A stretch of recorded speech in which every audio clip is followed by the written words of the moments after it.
Hello my dear students, welcome back to my YouTube channel. मेरे YouTube channel पर आप लोग का बहुत बहुत स्वागत है।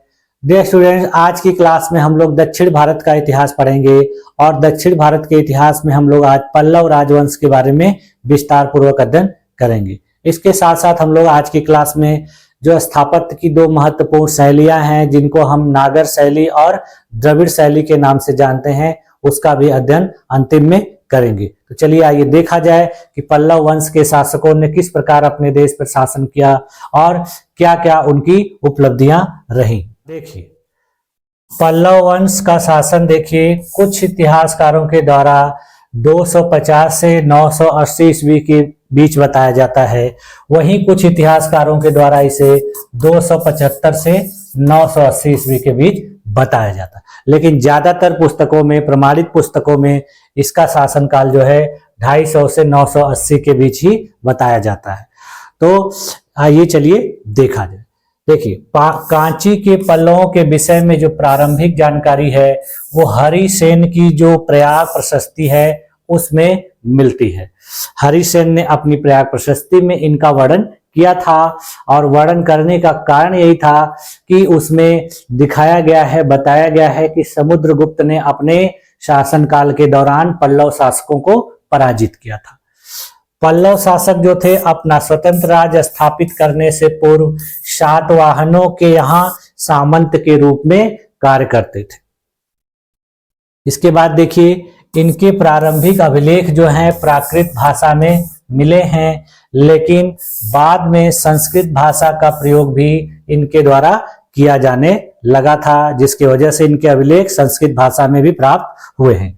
प्राकृत भाषा के ताम्र लेखों से पता चलता है कि इस वंश का जो सबसे प्रथम व्यक्ति था यानी संस्थापक था, वह सिंह वर्मन प्रथम था, जिसने 275 से 300 ईस्वी तक इस वंश पर शासन किया था। इसके बाद शिव स्कंद वर्मा 300 से 350 ईस्वी तक शासन करता है और प्रारंभिक पल्लव नरेशों में सबसे महान शासक भी यही था। इसने अपनी राजधानी कांचीपुरम को बनाया था। उसके बाद देखिए, कांची के पल्लव वंश के तीसरे शासक का नाम ऐतिहासिक साक्ष्यों में विष्णुगुप्त मिलता है, जिसने 350 से 355 ईस्वी के बीच शासन किया था और इसी शासक को समुद्रगुप्त ने पराजित भी किया था। उसके बाद कांची के पल्लव राजवंश का वास्तविक संस्थापक जो है सिंह वर्मन तृतीय को माना जाता है, जिसने 550 से 575 ईस्वी तक दक्षिण भारत में शासन किया था। उसके बाद देखिए, कांची के महान शासकों की परंपरा सिंह वर्मन तृतीय के पुत्र सिंह विष्णु, जिसने 575 से 590 ईस्वी तक शासन किया था, उसके साथ ही प्रारंभ होती है। पल्लव काल में देखिए संस्कृत तथा तमिल भाषा में अनेक ग्रंथों की रचना की गई और ये ग्रंथ उस काल के इतिहास के प्रमाणिक स्रोत भी माने जाते हैं। इसके अलावा देखिए, बौद्ध ग्रंथ महावंश से भी पल्लवों के प्रारंभिक शासकों की एवं उनके तिथि निर्धारण में सहायता मिलती है। सिंह विष्णु के समय से देखिए पल्लव इतिहास का एक नया अध्याय प्रारंभ होता है और इसने चोलों को परास्त कर चोल मंडलम पर अधिकार कर लिया। इसके दरबार में देखिए जो एक महान विद्वान भारवी रहते थे, जिन्होंने किरातार्जुनियम एवं 10 कुमार चरितम नामक ग्रंथों की रचना की थी। इसने देखिए विष्णु के सम्मान में मामल्लपुरम में आदिवाराह का एक गुफा मंदिर बनवाया था। इसके बाद महेंद्र वर्मन प्रथम इसका शासक हुआ, जिसने 590 से 630 ईस्वी तक शासन किया।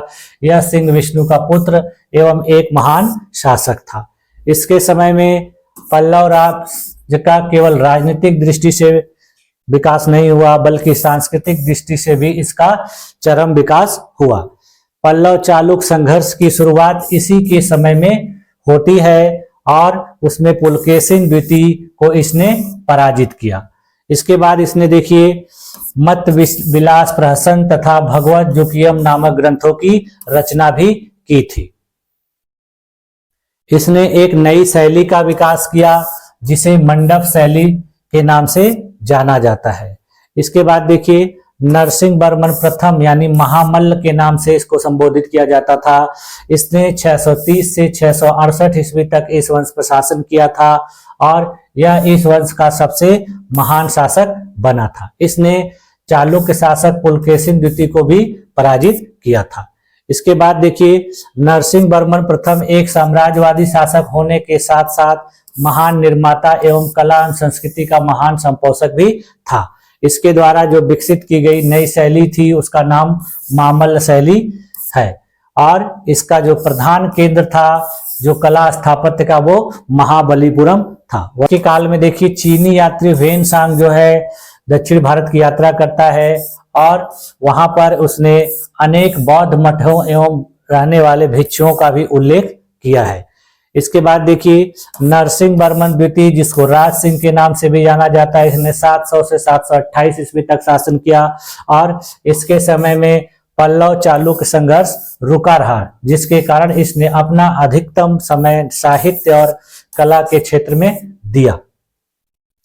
इसके परिणाम स्वरूप वास्तुकला के क्षेत्र में राज सिंह शैली का विकास हुआ। इसके दरबार में दंडिन नामक विद्वान करते थे। इन्होंने देखिए अपना एक दूत मंडल व्यापार वाणिज्य के विकास हेतु चीन भी भेजा था। इसके बाद देखिए नरसिंह वर्मन द्वितीय के बाद कुछ और भी महत्वपूर्ण शासक हुए पल्लवों में, जिसमें परमेश्वर वर्मन प्रथम, नंदी वर्मन द्वितीय, दंती वर्मन, नंदी वर्मन तृतीय, नृपतुंग वर्मन और अपराजित वर्मन इत्यादि थे। इस वंश का देखिए सबसे अंतिम जो शासक था वो कहा जाता है कि कंप वर्मन था और इसके समय में ही चोलों ने इस साम्राज्य को पूरी तरह से अपने अधीन कर लिया और इसके बाद अपने देश में पल्लवों के स्थान पर ही चोल शासकों का शासन शुरू हो गया। तो अब हम लोग आगे देख लेते हैं पल्लवों के काल का जो प्रशासन था वो किस प्रकार से था, उनके राज्य में कला की स्थिति क्या थी, संस्कृति का विकास किस प्रकार से हुआ और धार्मिक स्वरूप वगैरह इनका क्या था। देखिए सबसे पहले कि कांची के जो पल्लव शासक थे वो ब्राह्मण धर्म के अनुयायी थे। इनके शासन का स्वरूप जो था राजतंत्रात्मक था तथा इनके काल में राजपद जो है पूर्णतः वंशानुगत होता था, यानी वंश के आधार पर ही राजा चुने जाते थे और जो शासन का स्वरूप था वो पूरी तरह से राजतंत्रात्मक था, प्रजातंत्रात्मक नहीं था। ये लोग ब्राह्मण धर्म के अनुयायी थे और ब्राह्मण धर्म के अनुयायियों में ये लोग सबसे ज्यादा विष्णु की उपासना करते थे। इसके अलावा देखिए राजा की सहायता के लिए एक मंत्री परिषद होती थी जिसे रहस्य दिक्दास भी कहा जाता था। पल्लव राज्य देखिए विभिन्न राष्ट्र या मंडल में बटा हुआ था। उसके अलावा कोट्टम, नाडु तथा ग्रामों में भी इसका विभाजन किया गया था। प्रशासन की जो सबसे छोटी इकाई थी वो नाडु या ग्राम होती थी। यहाँ का प्रशासन ग्राम के या मुटक नामक अधिकारी के द्वारा संचालित किया जाता था। ग्राम सभा की जो बैठक होती थी एक विशाल वृक्ष के नीचे होती थी जिसे मनरम कहा जाता था। इसके बाद देखिए पल्लवों के पास एक सुगठित जल सेना भी थी जिसकी सहायता से उन्होंने सुदूर पूर्व तथा दक्षिण पूर्व एशिया के देशों के साथ राजनीतिक एवं सांस्कृतिक संबंध भी स्थापित किए थे। पल्लवों के राज्य में देखिए सभी धर्मों को स्वतंत्रता प्राप्त थी। बौद्ध धर्म उन्नत अवस्था में था जिसकी पुष्टि वेनसांग के विवरणों से मिलती है। वेनसांग जब गया था वहां तो उसने बौद्ध धर्म के बारे में वहां के स्थिति का वर्णन किया है। उसके अलावा देखिए शैव, नयनार तथा वैष्णव अलवार संतों ने धीरे धीरे बौद्ध एवं जैन धर्म को तमिल देश से हटा दिया या उखाड़ फेंका।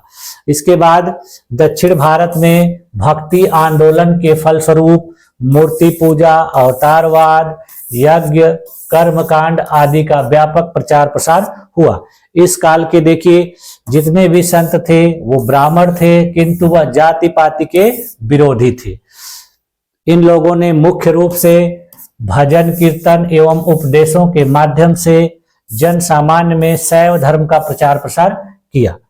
अलवार संतों की देखिए मान्यता थी कि समस्त संसार ईश्वर का शरीर है, इसलिए वास्तविक आनंद उसकी सेवा करने में है। इसी के काल में देखिए जब पल्लवों का शासन था, उसी समय 8वीं शताब्दी में शंकराचार्य नामक महान व्यक्ति का आविर्भाव हुआ, जिन्होंने समस्त भारत को एक सूत्र में बांधने के लिए भारत के 4 कोनों में 4 मठों की स्थापना की थी। ये मठ देखिए इस प्रकार से है। इन्होंने देखिए उत्तर में ज्योतिर्मठ यानी बद्री धाम की स्थापना की, दक्षिण में इन्होंने श्रृंगेरी मठ की स्थापना की, पश्चिम में इन्होंने शारदा पीठ द्वारिका की और पूरब में इन्होंने गोवर्धन पीठ यानी जगन्नाथपुरी की स्थापना की। तो इस प्रकार से इन्होंने अपने देश में 4 दिशाओं में 4 पीठों की स्थापना की थी। पल्लव नरेशों का जो शासन काल था देखिए प्राकृत, संस्कृत एवं तमिल भाषा की उन्नति का काल था। इनके काल में देखिए प्राकृतिक भाषा का भी बहुत उन्नयन हुआ, संस्कृत भाषा का भी और तमिल भाषा की। पल्लव नरेश स्वयं उच्च कोटि के विद्वान तथा विद्वानों के संपोषक भी थे। पल्लवों की राजधानी जो कांची थी वो विद्या का प्रमुख केंद्र थी और यहाँ पर अनेक विद्वान वास करते थे। महेंद्र वर्मन ने खुद मत विलास प्रहसन की रचना की थी, जिसमें तंत्रयान की आलोचना की गई थी। पल्लव शासकों के देखिए अधिकांश लेख जो है विशुद्ध संस्कृत में है, लेकिन प्रारंभिक लेखों की रचना प्राकृत भाषा में की गई है। पल्लव कालीन देखिए कला का सर्वोत्तम स्वरूप जो है मंदिर स्थापत्य में देखने को मिलता है। दक्षिण भारत में पल्लवों ने मंदिर निर्माण की द्रविड़ शैली का जो है विकास बहुत बेहतर तरीके से किया था। इसके अलावा देखिए इनका सबसे बड़ा योगदान यह रहा कि इन्होंने सबसे ज्यादा वास्तुकला में काष्ठ कला और कंदरा कला के प्रभाव से मुक्त करने का प्रयास किया था। यानी इन्होंने काष्ठ कला और कंदरा कला जो पहले से चली आ रही थी उससे अलग प्रकार की रचनाओं को इन्होंने अपने कार्यकाल में किया। इनके देखिए संपूर्ण मंदिर स्थापत्य कला को प्रमुख पल्लव राजाओं के नाम पर 4 शैलियों में विभक्त किया गया है। इन्होंने देखिए 4 प्रकार की शैलियों का उपयोग अपने राज्यकाल में किया था, जिसके अनुसार इन्होंने विभिन्न स्थापत्यों का निर्माण किया था। इसमें देखिए महेंद्र वर्मन जो शैली थी, जिसको मंडप शैली के नाम से जाना जाता है, ये महेंद्र वर्मन प्रथम के काल में विकसित हुई थी। इसमें कठोर पत्थरों को काटकर गुहा मंदिरों का निर्माण किया गया, जिन्हें मंडप कहा गया। ये मंडप देखिए साधारणतः स्तंभ युक्त बरामदे होते थे जो बौद्ध चैत्य से प्रभावित लगते थे। जिस प्रकार से बौद्धों का चैत्य बनाया जाता था उसी प्रकार से इन्होंने स्तंभ युक्त बरामदे पत्थरों को काटकर बनाए थे। महेंद्र विष्णु मंडप, लक्षितायन मंडप, पल्लवरम का पंच पांडव मंडप, त्रिमूर्ति मंडप, महाबलीपुरम के कोटिकिल मंडप इनके काल में बनाए गए महत्वपूर्ण मंडप थे। इसके बाद देखिए इनके काल की जो दूसरी महत्वपूर्ण शैली थी वो मामल्ल शैली थी, जिसका विकास नरसिंह वर्मन प्रथम के काल में हुआ था। यह देखिए मुख्य रूप से 2 प्रकार के स्मारकों का निर्माण अलंकृत मंडप, एकात्मक मंदिर अथवा रथ मंदिर के रूप में किया गया। ये सभी स्मारक देखिए महाबलीपुरम में विद्यमान है।